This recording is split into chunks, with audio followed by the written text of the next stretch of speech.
Good morning and welcome to Steelcase. I'm Jim Keene, I'm CEO of Steelcase, and it's my pleasure to have you all here today on a very important day for Michigan. I'd like to start by introducing our speakers. So, of course, we have Governor Whitmer, who's joining for this press conference. We also have Susan Corbin, who's Director of the Michigan Department of Labor and Economic Opportunity. And we have Andy Johnston, the Vice President of Government and Corporate Affairs of the Grand Rapids Chamber of Commerce. So, it's a big day for Michigan. It's a day when people can come back to their offices, and it's a very exciting day here at Steelcase because we're doing the same thing. We believe at Steelcase that we're better when we're together. And our people have been remarkably resilient over the last 15 months, learning to work in new ways, learning to work at home for the people who used to be in offices, learning to work differently for our people who have been in the factories this whole time, working with masks, working with barriers, working in safe ways, but working differently than we're used to. Now, we can all choose our best place to work. With cases falling and vaccinations rising, now we have that choice. And our research shows that given that choice, workers want to come back to the offices, and businesses want to bring their people back to their offices. Workers want to reconnect with coworkers they haven't seen in a long while. And businesses want to recapture the energy of creativity and innovation that comes from the natural human dynamics of people being face-to-face with each other in the workplace. I can tell you, personally, it feels great to be back in the office. It feels amazing today being in product reviews with our marketing people and our designers and our engineers that have been working on products, reviewing those products physically in front of us and feeling the natural back and forth that happens when people are together in a room. It's really an amazing morning. As a leader of a company like this, I learned so much in the meeting, but also before the meeting and after the meeting, and watching what other meetings are going on in our building. And those are the things you can't pick up as well when you're working on video conferencing. So all that ambient information is back, and that feels really energizing. You also get this emotional lift, just the idea of you're around people. And here at Steelcase, because of the new mask guidelines, people who are fully vaccinated and have been for the last 2 weeks can work without masks.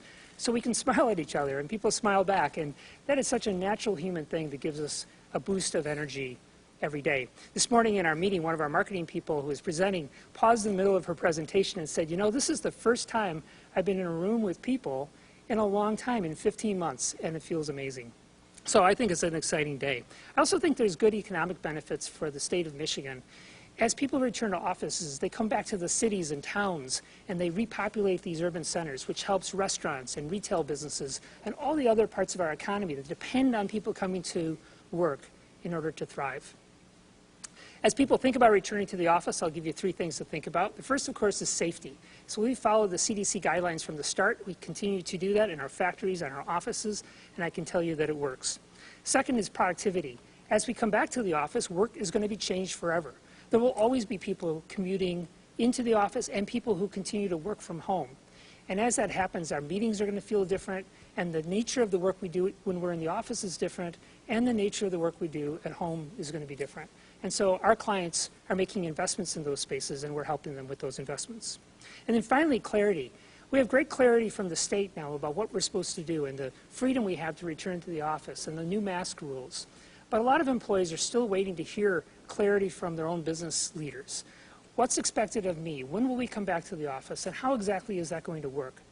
We're happy to help anyone in Michigan who needs help on that. We're willing to share how we did it, our communication vehicles, the tools we've used. If anyone needs help understanding how to move through that process, we're happy to do so.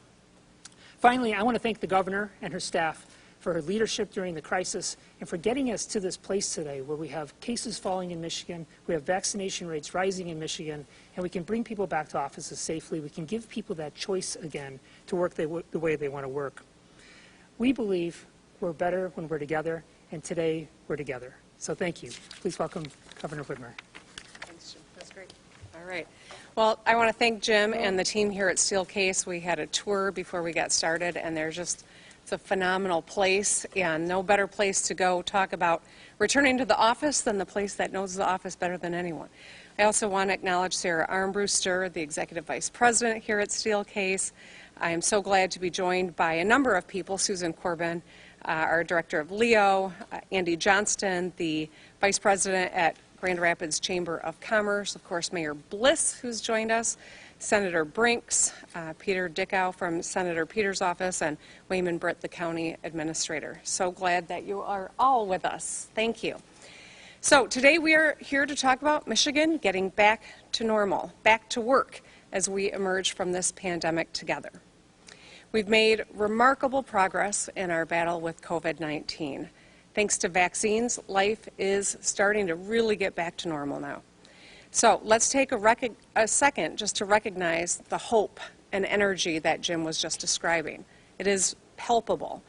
And I also want to think back to December when we saw the first vaccines rolling out of Portage, Michigan, and the pride we felt, and when we saw the first healthcare worker get that vaccine. And think about the incredible scale of the challenge that we were facing. We have now administered shots to, in just 5 months, over 60% of American adults have had their first shots, including over 57% of Michiganders. And our recovery is continuing to pick up steam. Our unemployment rate is now 4.9%, which is a full point below the national average. In the past year, unemployment has fallen by nearly 80%, and we've added 968,000 jobs over the last year. We still have work to do, there's no question. And we're still short of where we were prior to the pandemic. Our economic recovery is going well, but we can do a lot more to invest in our families, our small businesses, and communities to help them succeed. Michigan and America is coming back, and we're going to come back stronger than ever. Last Thursday, I announced steps that we are taking to emerge from the pandemic. On June 1, all outdoor capacity limits and the curfew on bars and restaurants will be lifted. Indoor capacity will be raised to 50% for all indoor spaces, including stadiums, funeral homes, and wedding venues, among other things. Vaccinated people will no longer need to wear a mask in public, whether you're indoors or outdoors. And unvaccinated Michiganders will continue to need to wear a mask when they are indoors. If a business requires masking for everyone who's entering, we need to recognize they have the authority to do that and to support them and abide by that. On July 1, the indoor capacity limit and broad gatherings and mask orders will be lifted. Now, I'm excited about this. I know we're all excited to spend time this summer with our families and friends and get back to the things that we love doing. Long dinners, bonfires by the lake, maybe even taking in a concert with friends. And we can enjoy the occasions and ceremonies that we had to forego last year, celebrating birthdays and graduations, family reunions, and weddings together. The reason we can take these steps is because the people of our state stepped up and took this moment seriously and kept themselves and their families and their communities safe. And I want to thank the people of our state for getting vaccinated and socially distancing and masking up when that was so important to do. The safe, effective vaccines are the main reason that we are in this moment and emerging from this pandemic. The CDC's updated mask guidance that was announced 2 weeks ago was supported by data that vaccines give us robust protection against infection and serious illness, and that vaccinated people do not pose a significant risk of passing the virus on to others. So, as we have done from the beginning of the pandemic, we're heeding the advice of the best medical experts in the country and listening to the science. In addition to our new COVID guidelines, I am proud to announce today that MIOSHA is taking several steps to help businesses return to normalcy. Back in October of 2020, MIOSHA issued emergency COVID rules laying out specific mitigation measures helping businesses keep patrons and their workforce safe. These emergency rules had an expiration date of October of 2021, meaning they would expire automatically unless formalized into permanent rules. In early 2021, MIOSHA began the process of making some of the emergency rules permanent to continue keeping people safe from COVID. They started the process because they did not know, none of us knew, even a few months ago, how effective these vaccines would be at both bringing down cases and hospitalizations and keeping our cases low. So now, here we are, 5 months later, we know a lot more. We know that vaccines are very effective. And as a result, the CDC updated their guidance to say that vaccinated people no longer need to mask up or socially distance indoors or outdoors unless required by their employer or a business. Michigan has adopted these standards soon after the CDC's announcement, and now MIOSHA is ready to move on to help businesses adjust too. And under our Back to Normal plan, thanks to Michiganders who got their shots, all employees can return to work in person effective today. Now, let's remember, many companies have phased in return to work, but the law no longer requires remote work.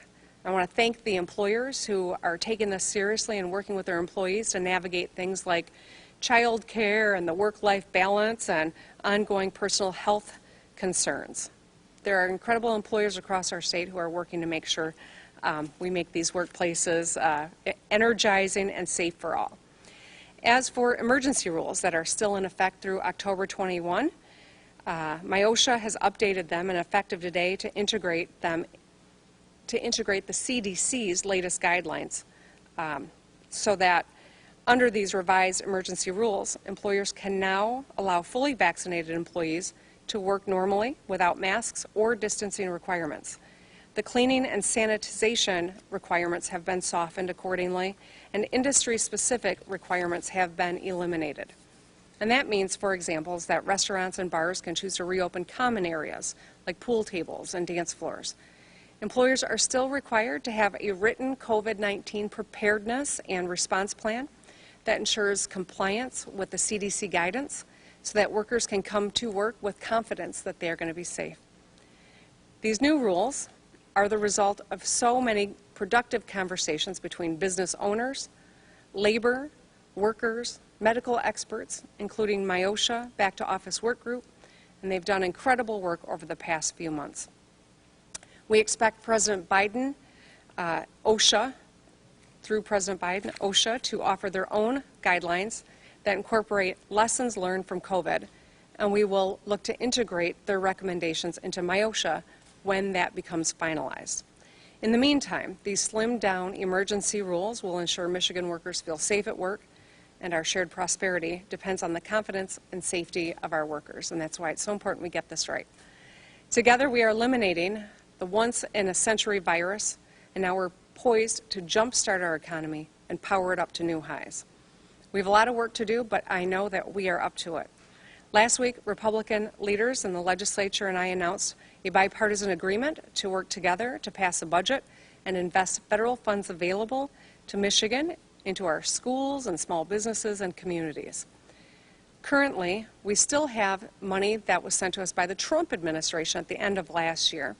We have billions headed our way from the Biden administration and the American Rescue Plan, including $5.7 billion to the state, $4.4 billion to local governments, and $3.9 billion to our schools.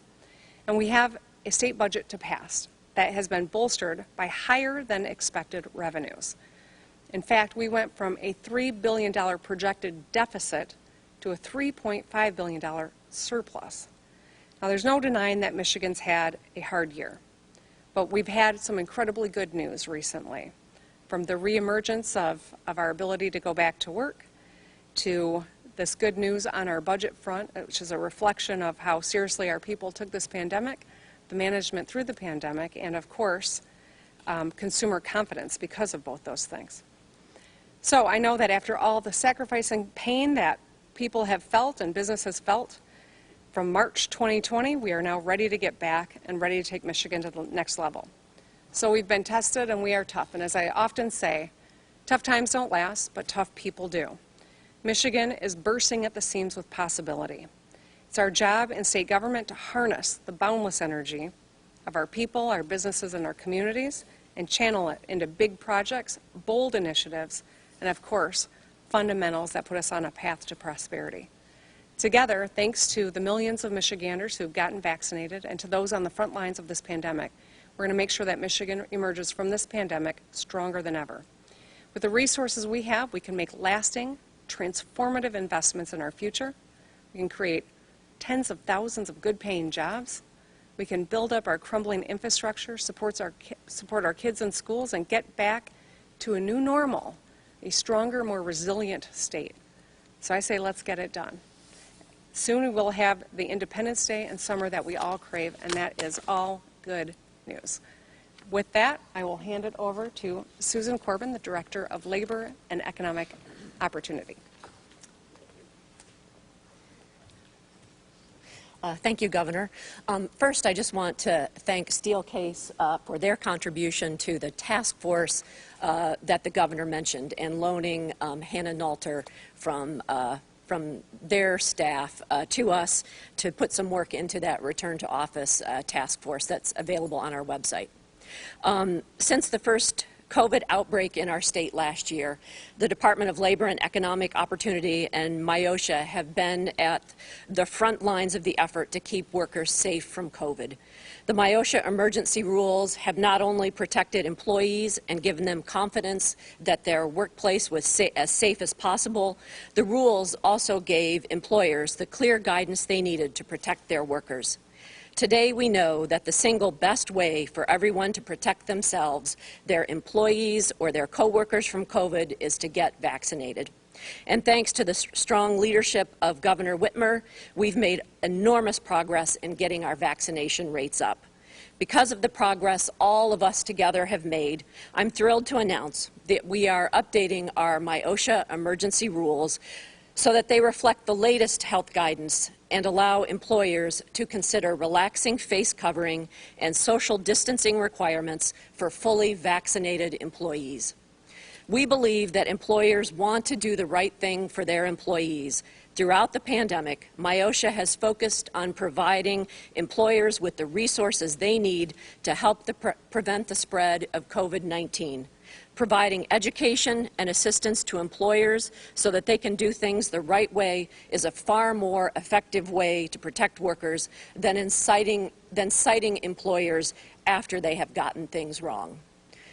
That's why MIOSHA has been focused on education and outreach to business groups and employers, has provided over $6 million in safety grants, and performed free consultations at over 4,000 workplaces.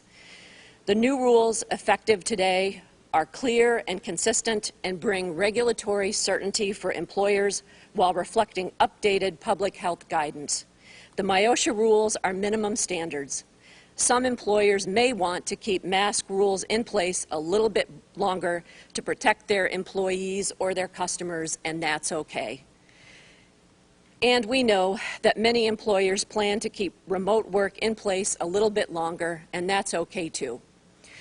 We know that many workers are still nervous about coming back to work. We all have family, friends, and coworkers that haven't been able to get vaccinated yet and have underlying health conditions that make them more susceptible to infection, even if they are vaccinated. We've got to do everything we can to protect these people. While we continue to see increasing vaccination rates across Michigan, we encourage employers to understand what's happening in their community, because not every region or every workplace is as far along with vaccinations as we'd like. Finally, for all those employees that continue to be concerned about COVID-19 in their workplace, the best mitigation tool is vaccination. The rules do help reduce the likelihood of transmission, but to keep yourself safe, your coworkers safe, and our families safe, please get that shot. The Department of Labor and Economic Opportunity will remain committed to doing everything we can to keep Michigan workers, customers, and communities safe, and we'll also make sure we're doing everything we can to get our state back to work. Now I'd like to turn it over to Andy, the Vice President for Governmental Affairs with the Grand Rapids Chamber of Commerce. And I also want to thank the Grand Rapids Chamber for all of the guidance and thoughts in terms of how this is impacting their members during this past year. Thank you, Susan. And yeah, I want to share my thanks to Acting Director Susan Corbin and her department for keeping the business community updated on a weekly basis during a very ongoing and ever-changing situation. And we truly appreciate the opportunity to provide input on behalf of the business community. I am Andy Johnston, Vice President of Government Affairs for the Grand Rapids Chamber. I appreciate the opportunity to be here on a really exciting day. It's a big day for business in Michigan after what's been an extremely uncertain and difficult time. It's exciting that Michigan has reached this point that feels like we're moving out of this pandemic and returning to a sense of normalcy where our job creators, our entrepreneurs, and our employees can begin to fully restart and engage every sector of the economy. We're pleased that Governor Whitmer and MIOSHA have moved forward in lifting the permanent rules that were being proposed and updating the current emergency rules to create guidance and that's going to be certain, and also have flexibility that's needed for worker safety as we continue to learn from new data. This added level of clarity is going to allow us to be competitive and puts us on track for a prosperous recovery. We know our Grand Rapids Chamber members and businesses across Michigan have stepped up to prioritize their employees' health. They've had over a year to prepare for what a safe return to office looks like, and they are ready to implement it. Like was mentioned, not every office is going to come back right away, and as was said before, that's okay. But we look forward to seeing them come back because from Grand Rapids to Lansing, Detroit to Marquette, it's going to be wonderful to see our office buildings and downtowns reactivated and reinvigorated. As was mentioned, a return to office brings increased productivity, innovation, collaboration, and a social environment that also contributes to a positive mental health status. It's also going to support many of the struggling restaurant and retail businesses in our downtowns. And if you're a job or a business owner and you're bringing your employees back, maybe think about giving a gift certificate to that local restaurant or that local retail shop so that they can also participate in the recovery. Michigan is home to the world's leading office furniture manufacturing companies. Companies like Steelcase that have researched, innovated, and defined what returning to office is going to look like in this new reality. We're excited that they're going to have this opportunity to put this know-how into action for the good of our state and its citizens. In fact, Michigan companies are going to help define what the world, what it's going to be for the world to get back to work. This is a key next step in our recovery, and we're confident that Michigan's businesses of every size and industry are prepared to bring office workers back and keep their employees and communities safe. We are proud of the collaboration with the governor and her team and are excited to be working together to create a business climate that's thriving and prosperous for all. We share the governor's optimism on this exciting Pure Michigan summer ahead of us, the weddings, the conventions, the events, including a great art prize we're looking forward to in Grand Rapids now. I think it's going to be just incredible, and so we're equally as excited and optimistic about what lies ahead for our economy and really excited to see where Michigan's entrepreneurs and job creators are going to take us next. Thank you. Hey everyone, so we've got time for just a few questions about return to work and updated COVID guidance. All right. Rick, your hand's not up, but since you're local, I'm going to call on you first. Governor, the changes made today leave some indoor capacity limitations in place. Are you concerned that there will be confusion about that because the mask mandate came as kind of a surprise? I think you admitted even to you and your administration, certainly to us, that people are starting to gather. We know that there was a picture of you over the weekend that had you gathering with friends that has been widely circulated. Are you concerned that there will be confusion about those limitations, given that, for example, people at Steelcase can come back at 100% today, but restaurants and other indoor venues are still limited? Yeah, I am, Rick. I mean, I think that that's something that we've worked to try to make sure we're very clear. You know, this is a month. It's from June 1 to July 1 that we are transitioning, and that's why dropping a lot of the protocols, especially for outdoor events. We know that's the safest place to be. If you are vaccinated, you're safe without a mask, indoors or outdoors. But for those who are unvaccinated, and we don't know, frankly, who is vaccinated and who's not, transitioning from a 50% with no curfew to 100%, and in just a month period is going to be a quick transition. We're hoping that people can understand that when you're indoors, it's inherently a little bit riskier, especially if you're not vaccinated. And so we're continuing to do our work and getting people vaccinated.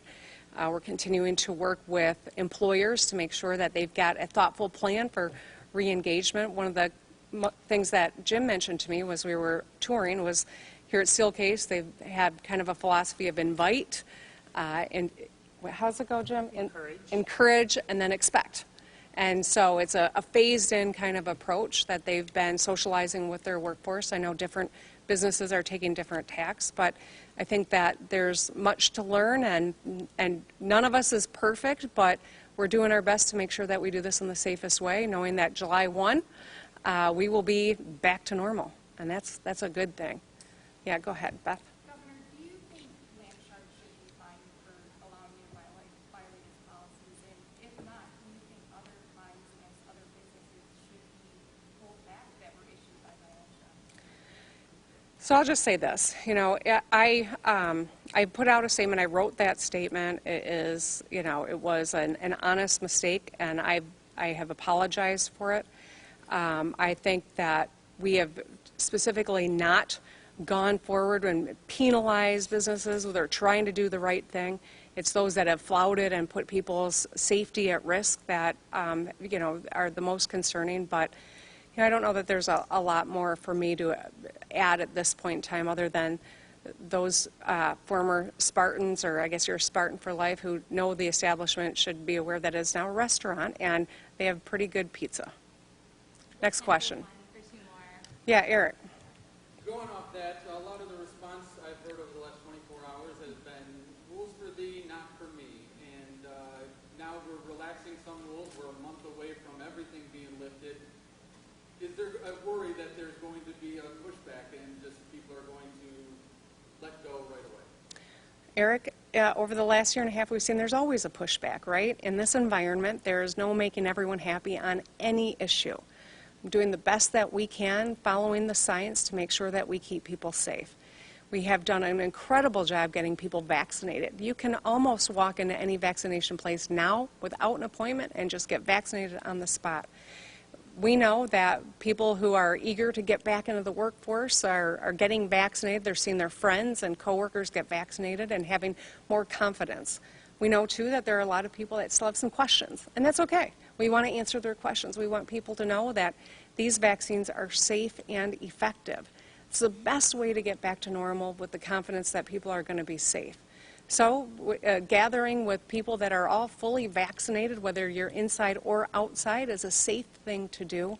And I know we're all looking forward to being able to do that. So the more people that can get vaccinated, the better. So if you have been vaccinated, tell your friends and loved ones. Tell them the freedom and the confidence that comes with it. Tell them, you know, the plans you're making this summer, going to a concert maybe. It just dawned on me that that's something we can do, and I hadn't even thought about that aspect, and that's something that I know I would love to do that. Come to Art Prize here in Grand Rapids this fall. Oh, all right, Eric, you're done with your question. All right, yes. Yes. You described your agreement with the legislature on the budget, but there's also another agreement that's been described, including them in the pandemic orders that might be put in place. How do you envision including the legislature specifically for Republicans if another order is needed in the future? Well, first and foremost, I hope that there's never another order, personally. Contrary to some of the rhetoric out there, it has been a hard year and 3 months.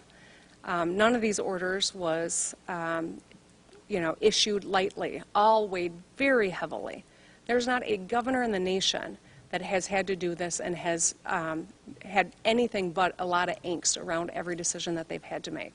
I know because I talked to a lot of them on both sides of the aisle.